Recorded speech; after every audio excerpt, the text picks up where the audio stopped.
என்னால இவ்வளவுதான் பண்ண முடியும் அப்படின்னு நான் நினைச்சேன்.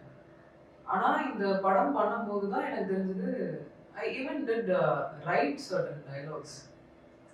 யா I did and did. So கொலாபரேட்டிவா நாங்கள் உட்காந்து நிறைய விஷயங்கள் இந்த படத்துக்காக பண்ணும்போது இதெல்லாம் நம்மளுக்கு வருது அப்படின்றதே தெரிய வந்தது. அண்ட் ஐ செக்லூடட் எனக்கு இவ்வளோதான் வரும் அப்படின்னு நான் நினச்சிக்கிட்ட விஷயம்லாம் வந்து I can do this also அப்படின்றது ஸ்டன்ஸில் வந்து ஸ்டன்ஸ்லையும் சரி சீன்ஸ்லையும் சரி டயலாக்ஸ் வந்து மூச்சு விடாமல் பேசுறதும் சரி அந்த பஞ்ச் கரெக்டாக பண்ணுறதும் சரி கமர்ஷியல் ஃபிலிம் பண்ணுறது it's not at all easy. அது இப்போதான் எனக்கு வந்து I got to know even having a makeup in place and having the hair in place and doing a proper